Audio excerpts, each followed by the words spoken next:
Good afternoon, everyone.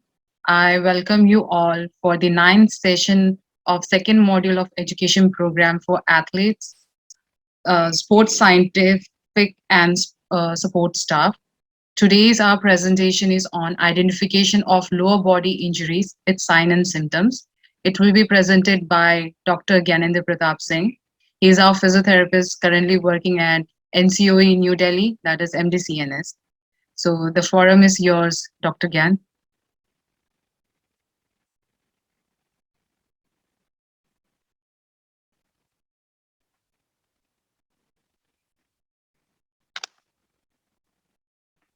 Dr. Gyanendra? Hello, Blessy. Thank you. Good morning all of you. तो आज सबसे पहले हम चालू करते हैं आपको साइन ऑफ सिम्टम के बारे में, लोअर बॉडी का के बारे में। तो सबसे पहले हम स्टार्ट करते हैं अपने लोअर बॉडी के कुछ इंजरीज के बारे में बताने के लिए।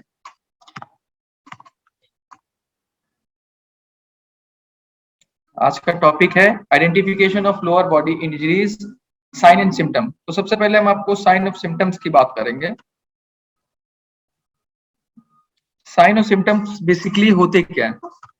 साइंस बेसिकली, साइन वो होता है, जैसे कल आपको बताया भी था डॉक्टर बोधी ने, कि साइन वो होता है जिसमें हम देखते हैं, मतलब हम खुद आइडेंटिफाई करते हैं, हम देखते हैं कि क्या है इंजरी में, क्या दिख रहा है, रेडनेस जैसे दिख रही है और आपको टेम्परेचर दिख रहा है, जो हम फील करते हैं।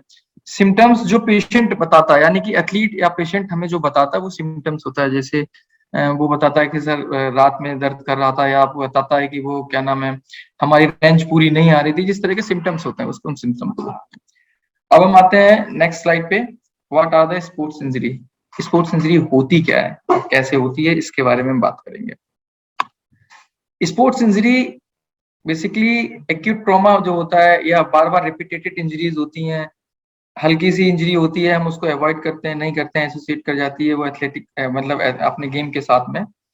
तो वो कई बार हमें चोट लगती है, हम उसको अवॉइड करते हैं, लेकिन फिर भी हम उसको खेलने में रखते हैं, तो इंजरी को बढ़ती जाती है वो इंजरी। अब हम आते हैं इसमें बेसिकली होती किसके से? लिगामेंट है, लिगामेंट्स में होती है, बोन्स में होती है, मसल्स में होती है, टेंडन्स में होती है sports injury. Common part, lower body का जो कॉमन पार्ट है जो इसमें इंजरी होती है, एक तो एक्यूट ट्रॉमा होता है आपका। एक्यूट ट्रॉमा जो एक्यूट इंजरीज होती है जो ट्रॉमेटिक होती है। ओवर यूज इंजरीज होती हैं जो हम बार बार यूज करते रहते हैं लेकिन इंजरी होती है, जैसा अभी थोड़ी देर पहले बता रहा था मैं, कि हम उसको एक हल्का सा दर्द आया लेकिन हम नहीं मानते हैं, बॉडी ने हमें रिएक्शन दिया कि नहीं अभी नहीं खेलना है या नहीं कुछ करना है, लेकिन हम फिर भी करते हैं, ओवर यूज करते रहते हैं किसी चीज का बार बार, वो उसमें इंजरीज होती हैं। क्वाड्रिसेप्स इंजरीज, क्वाड्रिसेप्स इंजरी में बेसिकली इसमें क्वाड्रिसेप्स का जो टेंडन होता है, जो टेंडन होता है, जो पटेलर टेंडन, वो सुपीरियर और इंफीरियर टाइप में ज्यादा इंजरी उसमें आती है, मसल वर्क में भी आती है इंजरी, पुल हो जाती, खिंच जाती है। ब्रूसेस, कई बार खेलते समय गिर जाते हैं तो खरोच आ जाती है, ब्रूसेस बेसिकली होता है, उसमें रेडनेस आ जाती है, ट्रॉमेटिक हो जाता है, तो वो लगता है कि उसकी वजह से भी टेंडननेस होती है, पेनफुल हो जाता है, तो हम उसमें हम मतलब थोड़ा सा गेम में रिस्ट्रिक्शन आ जाती है। स्प्रेन एंड स्ट्रेन, ये बेसिकली स्प्रेन बहुत ज्यादा एंकल में, और एंकल में ज्यादातर एंकल में स्प्रेन एंड स्ट्रेन का बहुत ज्यादा प्रॉब्लम्स होता है, लोअर लिम्ब में बहुत ज्यादा स्प्रेन हो जाता है और बहुत ज्यादा स्ट्रेन देखा गया है, क्योंकि लिगामेंट में जो भी इंजरीज आती है वो स्ट्रेन में बेसिकली होती है, और जो स्प्रेन होता है वो बेसिकली वो लिगामेंट में जो इंजरीज होती है वो बेसिकली जो होती है वो स्प्रेन, और टेंडेंस में आ जाती है वो स्ट्रेन बोलते हैं उनको। फ्रैक्चर, फ्रैक्चर गिर रहे या आपस में कांटेक्ट स्पोर्ट्स में आए और आपस में लड़े, तो कई बार ओवर वेट पड़ा या ओवर थ्रस्ट लगा, ओवर फोर्स लगा, जिसकी वजह से हमें फ्रैक्चर होने के चांसेस होते हैं।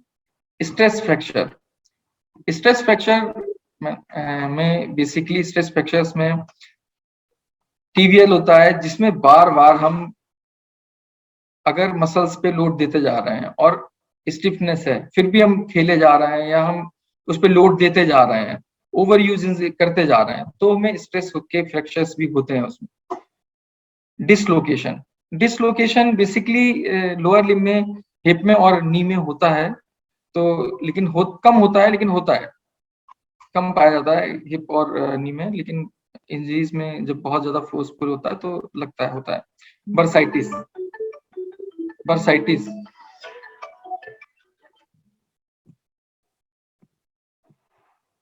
बर्साइटिस में क्या होता है, बर्सा में इन्फ्लेमेशन हो जाता है, जिसकी वजह से हमें गेम या सिम्टम्स में आगे बात करूंगा क्या क्या सिम्टम्स आते हैं।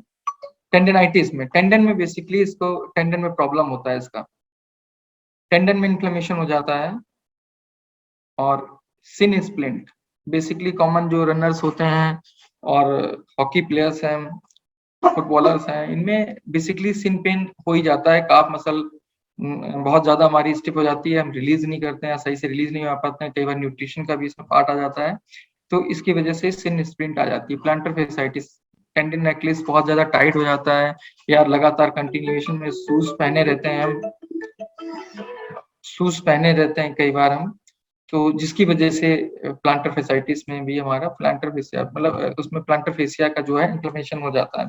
ग्रोइंग पुल, ग्रोइंग पुल बेसिकली हॉकी में गोलकीपर्स में या बहुत ज्यादा रनिंग करने में, और अगर बहुत ज्यादा आपका जो फुटबॉलर्स होते हैं, रनर्स होते हैं, एथलेटिक्स में कॉमन है, पुल हो जाता है, पुल हो जाता है।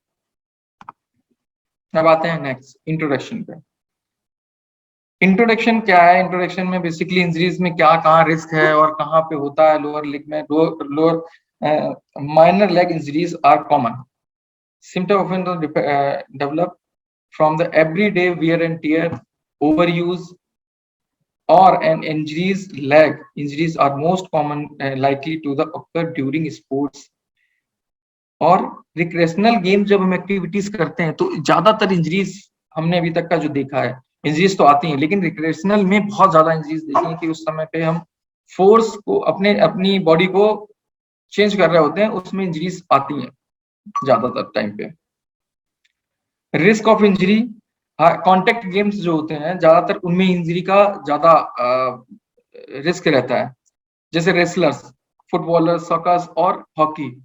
इनमें कॉन्टेक्ट गेम्स में क्या होता है कि ज्यादातर फोर्स एक दूसरे से लड़ते भिड़ते हैं, हम लड़ते भिड़ने में ज्यादा से इंजरीज, फोर्सफुली इंजरीज हो जाती है। हाई स्पीड गेम्स हैं ये, बहुत ज्यादा इंटेंसिटी पे हम खेलते हैं इनको, तो जिसमें इंजरीज आती है। इसमें मोस्ट कॉमन जो इफेक्टेड पार्ट होता है वो होता है एंकल, हो जाता है आपका नी, होता है फीट, होता है आपका, ये बहुत ज्यादा इफेक्टेड एरियाज हैं, इनमें ज्यादातर इंजरीज आती है। और कई बार एक इंजरीज हम देखते हैं, मैं मतलब जैसे इंजरीज में होते हैं हम डुअल, जब गेम खेल रहे होते हैं और जब हम डुअल माइंड होते हैं, डबल दिमाग से खेल रहे होते हैं कि ये करना है, तो इंजरी के चांस जो होते हैं वो ज्यादा बढ़ जाते हैं, रिस्क का फैक्टर ज्यादा बढ़ जाता है। अब हम बात करते हैं इंजरी के पार्ट्स पे, हर इंजरी का पार्ट और कहाँ पे कैसे और क्या उसके सिम्टम्स हैं, हम उस पर बात करेंगे। हेमस्ट्रिंग इंजरी, हेमस्ट्रिंग इंजरी जो है वो बेसिकली पुल हो जाती है या स्ट्रेन हो जाता है उसमें हेमस्ट्रिंग का, और ज्यादातर इसलिए हो जाता है क्योंकि हम दौड़ते हैं और बहुत तेजी से, ओवर यूज की वजह से भी इसका होता है, क्योंकि इसका यूज बार बार होता है हेमस्ट्रिंग का। हम चल रहे हैं, दौड़ रहे हैं या बैठे हैं, तो हेमस्ट्रिंग को यूज हम बार बार करते हैं क्योंकि बार बार ओवर यूज इसका होता है, इसकी वजह से भी इसमें इंजरी आती है। और बेसिकली सॉकर्स में, बास्केटबॉलर्स में, फुटबॉलर्स में, टेनिस प्लेयर्स में, बैडमिंटन में, और आपके हॉकी में, हॉकी प्लेयर्स में बहुत इंजरीज, ये सिमिलर इंजरीज हैं, क्योंकि इसमें गेम में खेलते समय आप जब खेल रहे होते हैं तो सडन एकदम से आपको रुकना भी पड़ता है, एकदम से भागना भी पड़ता है, तो जिसकी वजह से हमारी जो हेमस्ट्रिंग है वो पुल हो जाती है, क्योंकि वो कई बार क्रैम्प में भी चली जाती है, क्रैम्प करता है, हम फिर भी झटका दे देते हैं, तो जिसकी वजह से वो इंजरी पुल खिंच जाता है हेमस्ट्रिंग हमारा। ये एक डाटा है जो इंजरीज का डाटा है, टोटल इंजरी का डाटा है। वो 2008 में बीजिंग में नंबर ऑफ एथलीट्स हमारे गए थे 10,970, लेकिन उसमें नंबर ऑफ इंजरीज जो मिली थी वो हमें मिली थी 10,1,055। लंदन ओलंपिक में हम जब गए थे, ये मैं ओवरऑल डाटा बता रहा हूँ, ये हमारे सिर्फ इंडिया का डाटा नहीं, ये ओवरऑल इंजरी का डाटा है लंदन ओलंपिक्स का। जब 2012 में हम लंदन गए तो 2012 में जब गए 10 तब भी इंजरी लगभग हमें एथलीट हमारा 10,578 था। लेकिन उसके बाद इसमें इंजरी का देखिए आप, इंजरी इसमें ज्यादा बढ़ गई, यहाँ पे परसेंटेज इंजरी का बढ़ गया। रियो में गए, रियो में एथलीट बढ़ गए, लेकिन इंजरी लगभग ही आपका 10% के आसपास रहा इंजरी पार्ट। अब हम साइन और सिम्टम में आते हैं हेमस्ट्रिंग के। हेमस्ट्रिंग में बेसिकली क्या होता है, क्यों होती है, मैंने जैसे पहले बताया कि सडन हम अचानक दौड़ते हैं, अचानक रुकते हैं, जिसकी वजह से ही हेमस्ट्रिंग और में पुल आता है। इसमें सिम्टम्स क्या क्या होते हैं? सिम्टम्स इसका शार्प पेन आता है, बहुत तेजी से पेन आता है, बैक ऑफ थाई पे होता है दर्द, इन्फ्लेमेशन जो होता है, रेडनेस आती है, दिखती है, टेम्परेचर बढ़ता है, थोड़ा सा पॉपिंग सा लगता है, झुंझुनाहट सा लगता है, कई बार सेंसेशन जो होता है ना आपका, दर्द होता है जैसे टेयरिंग का, जैसे टेयरिंग का सेंसेशन बताते हैं, जैसे कोई चीज हम अपनी मतलब उसको फाड़ रहे हैं, उस तरह का टीयर टाइप का कर रहे हैं, उस टाइप का सेंसेशन भी हमें आता है। और टेंडरनेस होती है उसमें, बेसिकली टेंडरनेस होती है। रिस्क कहाँ कहाँ होता है इसमें जो हेमस्ट्रिंग का होता है, जो मैंने जैसे पहले भी थोड़ी देर पहले हम डिस्कस किया कि पेरियर जो हेमस्ट्रिंग इंजरी होती है, जो पहले इंजरी है हमने उसको प्रॉपर सही तरीके से सही नहीं किया, या प्रॉपर सही तरीके से रेस्ट नहीं लिया, तो और हम फिर भी ग्राउंड में चले गए, खेलने के लिए चले गए, तो होता क्या है कि इस इंजरी को वहां इंजरी होना ही होना है, फिर इंजरी बढ़ जाती है, उसमें इंजरी का ग्रेड 1 की जगह 2 हो जाती है, ओवर यूज इंजरी में हो जाता है। हेमस्ट्रिंग आपकी पुल होती है, खिंचती है, प्रॉपर दर्द होना शुरू होती है। अगर फ्लेक्सिबिलिटी अच्छी नहीं है हेमस्ट्रिंग की, टाइटनेस है, तो इंजरी के चांसेस ज्यादा है, बढ़ेंगे। मसल इनबैलेंस, अगर मसल इनबैलेंस है तो भी इंजरी आपकी बढ़ेगी, तो इंजरी होगी। इसलिए हम लोग हमेशा बोलते हैं कि जब भी आप ग्राउंड में जाएं तो वार्म अप प्रॉपर होना चाहिए, प्रॉपर वार्म अप होना चाहिए, और उसके बाद प्रॉपर निकलते समय प्रॉपर तरीके से कूल डाउन भी होना चाहिए। हम आते हैं नेक्स्ट अपनी इंजरी पे, क्वाड्रिसेप्स पे। क्वाड्रिसेप्स जो होती है इसमें 4 मसल्स बेसिकली पार्ट है इसका क्वाड्रिसेप्स का। एक तो आपका वास्टस मीडियलिस है, वास्टस इंटरमीडियलिस है, वास्टस लेटरलिस है, और रेक्टस फ्लोमिस है। इसमें मसल्स में इंजरी ज्यादातर पुल, खिंचाव, अगर एक्स्ट्रा ओवरलोड पड़ गया उस पे मसल्स पे तभी होती है, और बेसिकली लेकिन इसमें ज्यादातर टेंडन, जो इसका जो टेंडन आता है, जैसे कि आप लोग देख रहे हैं इसमें, आप देखेंगे तो टेंडन दिख रहा है, हालांकि पूरी डायग्राम नहीं दिख रही है, फिर भी मैं कोशिश करता हूँ। ये दिख रहा है टेंडन, यानी कि मसल और बोन्स के बीच में जो पार्ट जो जो जोड़ता है, रस्सी की तरह जो होता है, वो टाइट पार्ट होता है, वो टेंडन होता है, वो टेंडन कहलाता है। जो मसल और बोन्स को जोड़ता है वो टेंडन होता है। हर ज्यादातर यूज हम इसी में होता है, क्योंकि पटेला, ये पटेला होता है, पटेला के ऊपर ये सुपीरियर आता है, एक नीचे उसके नीचे नीचे जाता है तो वो इंफीरियर हो जाता है। तो इसमें बार बार ओवर यूज, जो इसके ऊपर स्लाइडिंग होती है, जिसकी वजह से ओवर यूज होता है, जिसकी वजह से ये इन्फ्लेमेशन में आ जाता है। ज्यादातर इन्फ्लेमेशन देखा गया इसी पे, हम लोग इसी पे ज्यादातर देखते हैं। अब इसके सिम्टम्स क्या क्या क्वाड्रिसेप्स के होते हैं?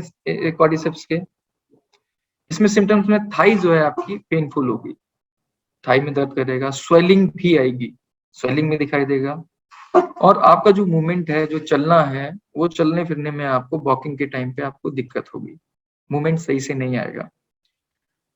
और आपका डीकलराइजेशन, कलर भी आपका, अब मतलब जैसे मैं बताया कि कलर रेडनेस होगी आपकी, ब्रूजिंग से नजर आएगा, ऊपर से रेडनेस से नजर आएगी, क्रैम्प भी होगा, क्रैम्पिंग होगी, टेंडनाइट और टेंडरनेस, छूने से दर्द करेगा, अगर हम उसको टच करेंगे, दबाएंगे तो देखेंगे दर्द आएगा उसमें।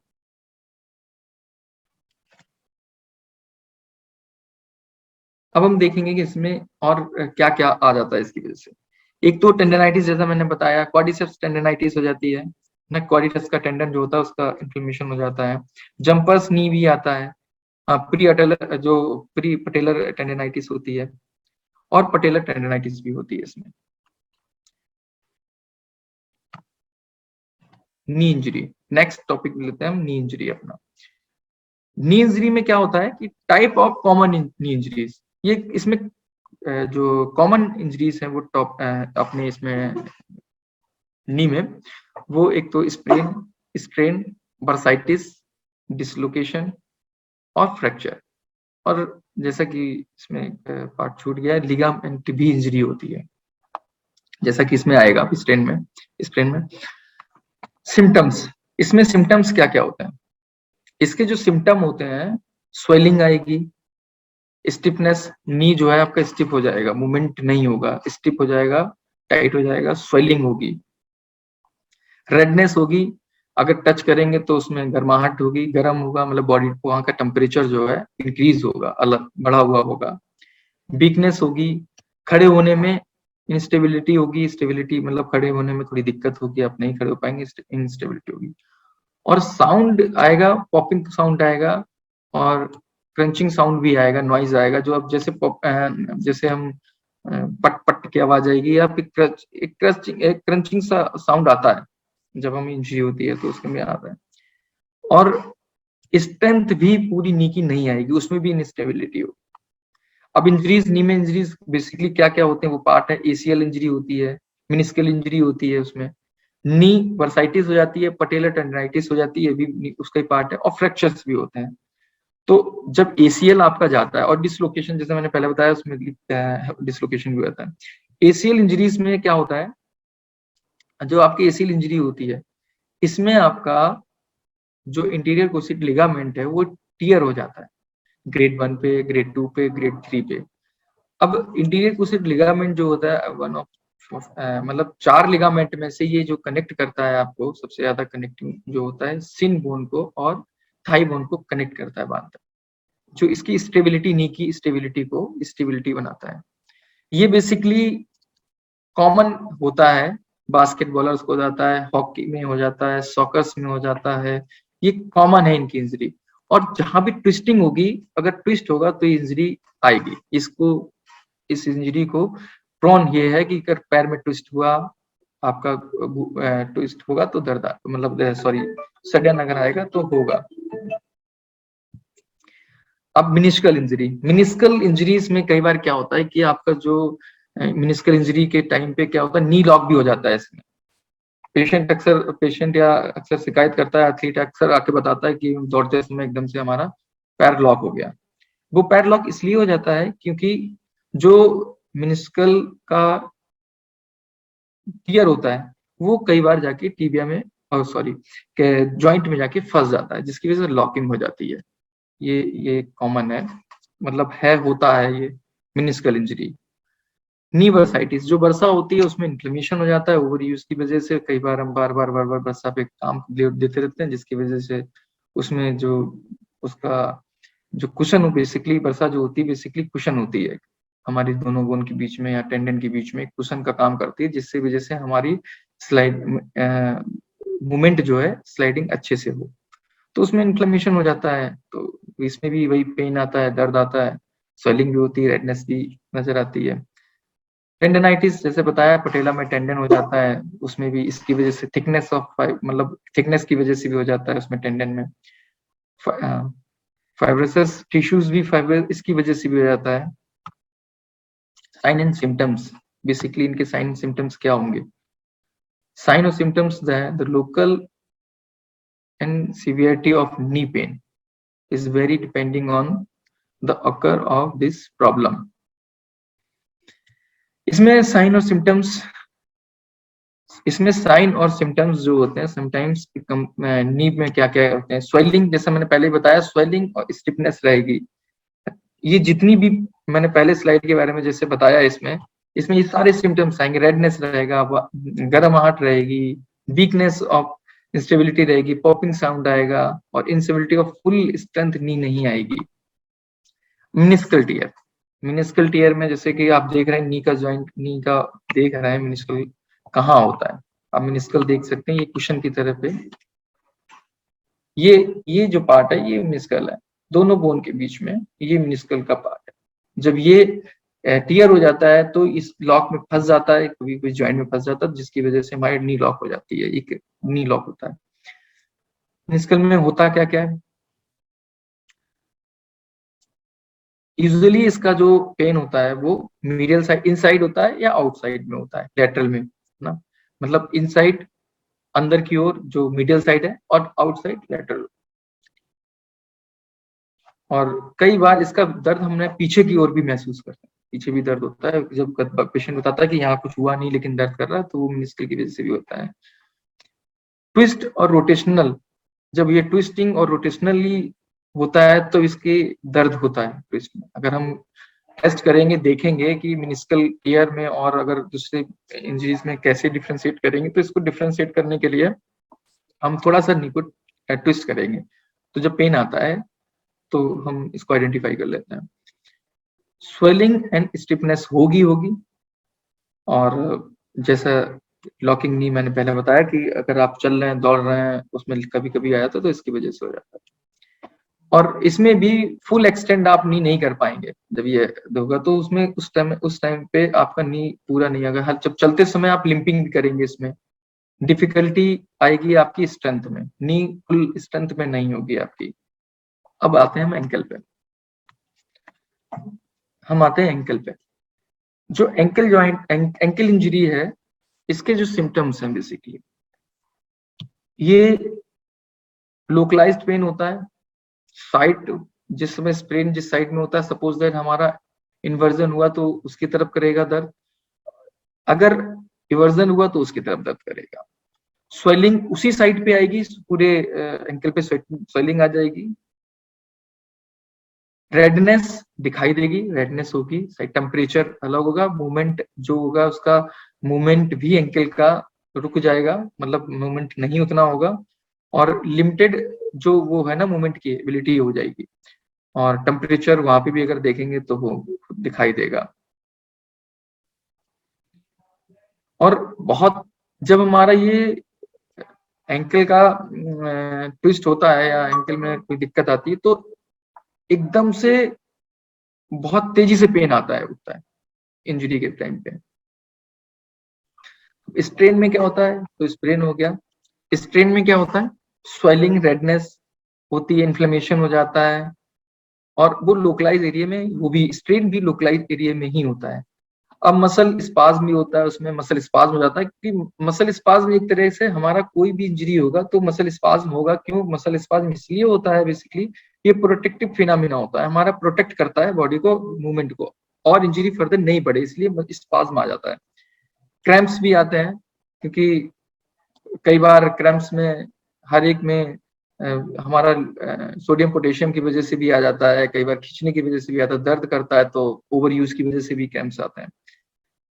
वीकनेस मसल का होगा तो क्रैम्प्स आएगा, और रेंज जैसे पहले बताया लिमिटेड हो जाएगी उसकी। ओवर यूज इंजरीज में क्या होता है कि हम जब नहीं रुकते हैं और किसी भी काम को बार बार करते रहते हैं, बार बार करते रहते हैं, तो जब हम बार बार करते रहते हैं किसी भी काम को, तो इसमें होता क्या है कि एक मसल की क्षमता होती है, हर किसी की एक कैपेसिटी होती है, उसकी लिमिटेशन होती है। जब हम उसके ऊपर चले जाते हैं तो वो इंजरी में चला जाता है, वो इंजरी होना शुरू कर देता है। ओवर इंजरी में टेंडन एक्लिस जो होता है आपका, जो टेंडन होता है एक्लिस टेंडनाइटिस हो जाती है, जिसको हम एंकल में कॉमन तरीके से ये पाई जाती है, ज्यादातर मैक्सिमम लोगों को होती है, पाई जाती है, क्योंकि हम ना तो इसका स्टिच करते हैं, ना ही हम इसमें बहुत ज्यादा फोकस भी नहीं करते हैं। और stress fracture over use injury का पार्ट है। जब हम ओवर यूज करते हैं, जैसे काफ मसल हमारी है सपोज दैट, या हेमस्ट्रिंग है, या क्वाड्रिसेप्स है, उसमें ओवर यूज वो टाइट हो गई, स्टिफ हो गई है, और लेकिन फिर भी नहीं मान रहे, फिर भी हम इसमें यूज दिए कंटिन्यू वर्क किए, या तो वो स्ट्रेस फ्रैक्चर करेगी या फिर मसल में इंजरी आएगी। तो स्ट्रेस फ्रैक्चर होने के चांस इसमें ज्यादा होते हैं।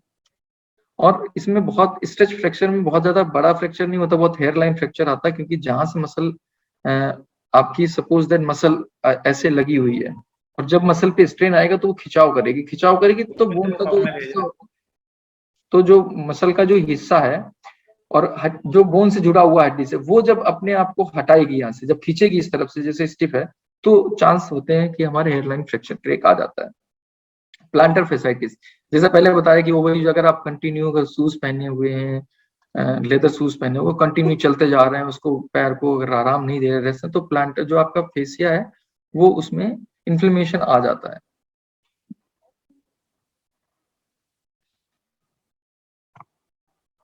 फ्रैक्चर फ्रैक्चर्स में क्या होता है, फ्रैक्चर्स में मैं साइन एंड सिम्टम्स में बताता हूँ, इसमें बहुत लंबा जाएंगे अगर फ्रैक्चर के बारे में बात करना चाहें। फ्रैक्चर बेसिकली क्या होता है, इन कंटिन्यूएशन ऑफ बोन का होता है। जो बोन होती है आपकी, एक बोन है, अगर उसमें इन कंटिन्यूएशन आ जाता है तो समझ लीजिए फ्रैक्चर है वो, मतलब एक लाइन को बीच में ब्रेक करना। जैसा आप देख रहे हैं फ्रैक्चर जो है, मैंने यहाँ पे बताया आपको 5 तरीके के होते हैं। जैसे एक तो आपका ट्रांसवर्स होता है, आपका स्ट्रेस होता है। स्ट्रेस में जैसे फ्रैक्चर में बता रहा था ना, ये देखिए हल्का हल्का दिख रहा है। ओब्लिक होता है कि बहुत तेज होता है, जर्क लगा, प्रेशर लगा आपके ऊपर से, सपोज दैट आप खेल रहे हैं और खेलते समय आपकी थाई के ऊपर ही आके कोई गिर पड़ा या टीबीएल ऊपर गिर पड़ा, तो ये हो सकता है फ्रैक्चर वहां पे हुए। वो फ्रैक्चर आपका, ये ओब्लिक फ्रैक्चर ज्यादा चांसेस होता है उसमें होने के। बहुत हल्का फ्रैक्चर होता है, इसमें दिखाई देता है, कम कम दिखाई देता है फ्रैक्चर, ग्रीन स्टिक बोलते हैं। और कम्युनिकेटेड फ्रैक्चर, ज्यादातर ये फ्रैक्चर एक्सीडेंटल फ्रैक्चर में होते हैं। एक्सीडेंट जब होता है तगड़ा, आपस में लड़े, तो एक नहीं इसके कई सारे हिस्से जो होते हैं वो फ्रैक्चर में आते हैं। जैसे देखिए ये एक नहीं, एक पार्ट में इन नहीं होगा, 2-3 क्रश इंजरी भी बोलते हैं, कई बार क्रश कर जाता है पूरी तरह से 3-4, इसलिए कम्युनिकेटेड फ्रैक्चर बोलते हैं। ये मूव भी कर जाता है कई बार। इसके साइन एंड सिम्टम क्या है, इसमें साइन एंड सिम्टम क्या है, सडन पेन, बहुत तेजी से एकदम से पेन उठता है। हाँ, जैसे आप बैठे हुए हैं, मतलब जब लगेगा चोट तो एकदम सडन सा पेन होगा। आप में ब्लरनेस भी आ जाएगी, आप उस समय को एक बार आंखें से बंद हो जाएंगी, चक्कर से आएंगे। तो और जो एरिया जहां पे होगा वो एरिया बहुत ज्यादा स्वेल हो जाएगा। वेट तो बियर कर नहीं पाएंगे आप, उस जगह को मूवमेंट भी नहीं दे पाएंगे और वेट बियर नहीं कर पाएंगे। और वहां पे डिफॉर्मिटी भी चांसेस होते हैं, डिफॉर्मिटी दिखाई देगा। और गर्म, जैसे मैंने बताया, रेडनेस होगी आपको, ब्रूजिंग वहां दिखाई देगी आपको, जैसे खरोंच लगेगी, और आपको गर्माहट महसूस होगी, टेम्परेचर अलग से महसूस होगा। डिसलोकेशन, डिसलोकेशन में मैंने पहले बता देता हूँ। डिसलोकेशन में ये जो मैंने डायग्राम लगाया वो शोल्डर का है, हिप का सही से मिल नहीं पा रहा था, तो हम बात करेंगे अब इस पे। जो डिसलोकेशन बेसिकली जो होता है वो हिप में और लोअर बॉडी में, हिप में और नी में होता है। जब भी डिसलोकेशन होगा इनमें बहुत फोर्सफुली होता है, कम होता है लेकिन होता है। जब होगा डिसलोकेशन तो लिगामेंट इंजरीज, सारी लिगामेंट का इन्वॉल्वमेंट होगा उसमें। मिनिस्कल भी जाएगा, फीमोरल नर्व भी कंप्रेस, आपकी जैसे सपोज दैट हिप हिप आपका डिसलोकेट हुआ, तो जब आपका हिप डिसलोकेट होगा तो वहां के जितने भी लिगामेंट हैं उसमें लगे हुए, तो लिगामेंट है सारे इंजर्ड होंगे, साथ में आपका जो नर्व है या वेन है वो भी इन्वॉल्वमेंट, उसके चांसेस हो जाते हैं। नी में भी यही होता है, जब नी डिसलोकेट होता है, आपका नी डिसलोकेट हुआ तो जितने भी आपके लिगामेंट हैं, एसीएल, एमसीएल, एलसीएल और पीसीएल, इस सारे के सारे इन्वॉल्वमेंट हो जाते हैं, सारे टूट जाते हैं, सारे के सारे में इंजरी होती है। और वहां पे पेप्लिटियल में भी कई बार इंजरी आने के चांसेस हो जाते हैं, उसमें चांस होते हैं। कॉमन डिसलोकेशन जो पार्ट है वो फिंगर्स में होते हैं, शोल्डर्स में होता है, नी में होता है, एल्बो में होता है, हिप और जॉ में होता है। इसके सिम्टम्स क्या आते हैं, पेन होगी, स्वेलिंग होगी, ब्रूजिंग जहाँ पे होगा तो वहां पे रेडनेस तो आ ही जाएगी, वो दिखेगा, एक ब्रूजनेस सा दिखेगा। और जॉइंट का जो भी जॉइंट होगा वो अनस्टेबल, वो हो जाएगी, अनस्टेबिलिटी हो जाएगी वहां पे। और लॉस ऑफ आपकी एबिलिटी टू मूवमेंट, अगर आपकी लोअर बॉडी में अगर फ्रैक्चर है तो मूवमेंट जो आपका है, बॉडी का मूवमेंट जो है वो एबिलिटी आपकी कम हो जाएगी, रुकना, आपको चलने फिरने में आपको दिक्कत होगी। और बोन अगर विजिबल हो रही है, बोन निकल आई बाहर, बोन सर्जिकल है, तो इसको थोड़ा सा हमें अवॉइड करना चाहिए, क्योंकि अगर वो अगर आ गई तो उसको पूरी तरीके से हो सकता है, कई बार क्या होता है कि हम फ्रैक्चर हुआ तो फ्रैक्चर कम्युनिकेटेड भी हो जाता है, वो फ्रैक्चर जो है स्किन को फाड़ के निकल के बाहर आ जाता है। अब हम आते हैं ओवर यूज इंजरी के सिन स्प्लिंट्स पे। सिन स्प्लिंट्स क्या होता है, जैसे कि जैसे जो हमने बताया, जैसे काफ मसल या इंटीरियर जो मसल होती हैं वो बहुत ज्यादा जब टाइट हो जाती है तो सिन स्प्लिंट्स स्प्लिंट्स हो जाता है, तो सिन स्प्लिंट्स होता है बेसिकली। तो हम इसको ये न्यूट्रिशन की वजह से भी हो जाता है, पानी कम पीते हैं उसकी वजह से भी होता है, स्टिफनेस बहुत ज्यादा बढ़ जाती है जिसकी वजह से ये सिन का भी पार्ट इन्वॉल्व हो जाता है। ये कॉमन इंजरी है, बेसिकली हॉकी में बहुत ज्यादा ये देखने को मिलता है, रनर्स में बहुत ज्यादा देखने को मिलता है, बहुत ज्यादा आपके फुटबॉलर्स में देखने को मिलता है कि इनमें ये बहुत ज्यादा होती है। ज्यादातर जितने भी गेम्स हैं लगभग सिन स्प्लिंट्स लगभग सभी में देखने को मिलता है। उसके रीजन होते हैं प्रॉपर वाटर इनटेक नहीं होता, हमारा पानी सही से नहीं पीते हैं, इसकी वजह से भी होता है। कई बार हम स्ट्रेच प्रॉपर नहीं करते हैं, उसका इसकी वजह से भी होता है, काफ का स्ट्रेच ही नहीं करते हैं, छोड़ देते हैं, चलो ठीक है ओवर हो गया। और न्यूट्रिशन भी सही से नहीं लेते हैं, सोडियम पोटेशियम आपका कैल्शियम जो होता है इसका जब मतलब जब इसका संतुलन बिगड़ता है तो जिसकी वजह से ये होता है।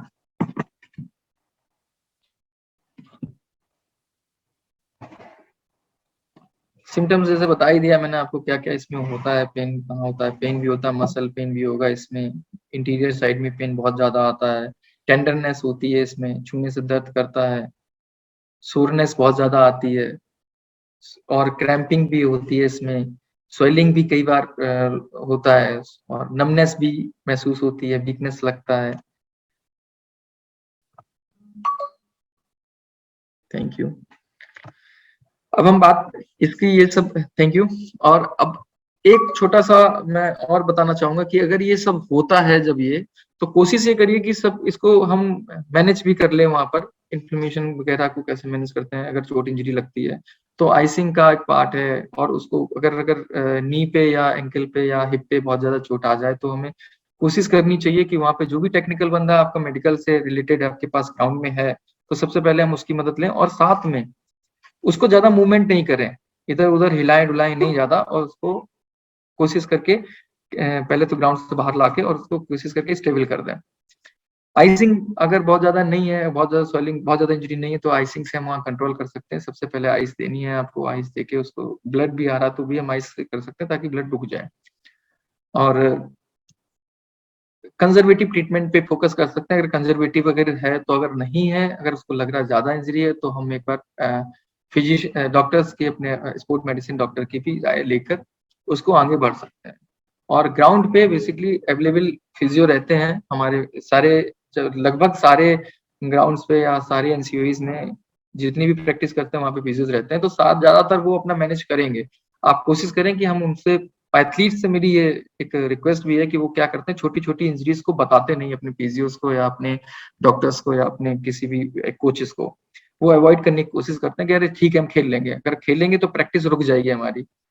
उससे काम नहीं चलता है, कि उससे इंजरी बढ़ने का चांसेस रहता है, लेकिन जब आप छुपा लेते हैं तो उसका फायदा और नुकसान ये होता है, उस समय फायदा ये होता है कि आप प्रैक्टिस कर लेते हैं, लेकिन नुकसान ये होता है जिस दिन इवेंट होता है उस दिन आप नहीं खेल पाते हैं। इवेंट के 2 दिन पहले फिजियो के पास आते हैं कि सर ये तो बहुत ज्यादा इंजरी है, इसको सही करना है, मेरे को परसों अभी 3 दिन बाद मेरा नेशनल है, मेरा इंटरनेशनल इवेंट है या कुछ भी है। तो इसीलिए कोशिश करिए कि जब भी कोई इंजरी आए आपको, छोटी इंजरी हो या बड़ी इंजरी हो, तो प्लीज अपने कोच के थ्रू या कोच को या फिजियो को जरूर बताएं। Thank you. Bless you. Thank you so much Gyanendra. आपके पास कोई भी सवाल है आप अभी पूछ सकते हैं, is here to take your questions. Doctor Gyanendra ji से मैं एक सवाल पूछना चाहता हूँ। सर। मैं Ashok Mehta, badminton coach. Sir. ऐसे तो लोअर लिम्ब की काफी चीजें कवर हो गई हैं, काफी इंफॉर्मेटिव सेशन रहा है, लेकिन इसमें एक ना मसल स्पाज्म वर्ड इस्तेमाल किया है आपने, मसल, यस सर। तो मैं थोड़ा सा ज्यादा जानना चाहता हूँ क्योंकि ये थोड़ी सी ऐसी इंजरी है जिसको हम आइडेंटिफाई नहीं कर पाते। सर मसल स्पाज्म जो होता है, मैंने अभी बताया भी था कि स्पाज्म जब भी आता है ना हमारी बॉडी में, बेसिकली उसका एक ये प्रोटेक्टिव फिनोमिना है, प्रोटेक्टिव, ये हमारी बॉडी को प्रोटेक्ट करता है। किसी भी मसल में अगर स्पाज्म आता है वो हम मैं बताता हूँ कि जब आप किसी भी मूवमेंट को करते हैं तो मसल का रोल आता है उसमें, तो वो ओवर यूज होती है मसल। जब ओवर यूज मसल होती है तो पहले सबसे पहले स्पाज्म ही आता है। स्पाज्म आता है, वो ये कहते, मतलब बॉडी का ये एक रिएक्शन आता है कि नहीं अब आप रुक जाइए, रेस्ट करिए, क्योंकि स्पाज्म बताता है कि अगर अब आप नहीं रुके तो इंजरी होगी, तभी हम बोलते हैं ओवर यूज इंजरी हो रही है। अच्छा, नॉर्मली इसको आइडेंटिफाई बड़ी देर से कर पाते हैं हम, और उसका साइन भी आइडेंटिफाई करने में मुश्किल होती थी, इसलिए ठीक है। कभी चांस लगा तो पर्सनली मिलके मैं ज्यादा जानना चाहूंगा मसल स्पाज्म के बारे में। बिल्कुल थैंक यू वेरी बिल्कुल much sir.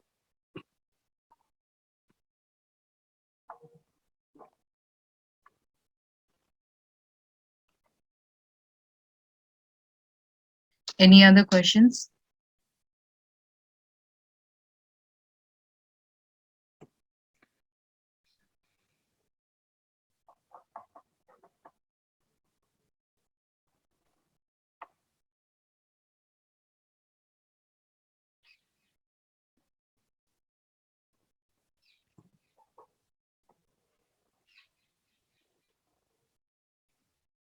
I believe there is no other questions. अगर आपके पास कोई भी questions है, आप हमें mail कर सकते हैं या हमें direct call कर सकते हैं. So first of all, I like to thank you, Dr. Gyanendra, for such wonderful and informative sessions. Thank you so much. Thank you everyone who have joined for today's session. हमारे session कल भी होगा, that is from 12:30 to 1:30. कल का session रहेगा topic recovery techniques for sports persons. It will be presented by Dr. Vishal Bharadwaj. So see you everybody. Take care. See you tomorrow. Thank you all. Okay, thank you.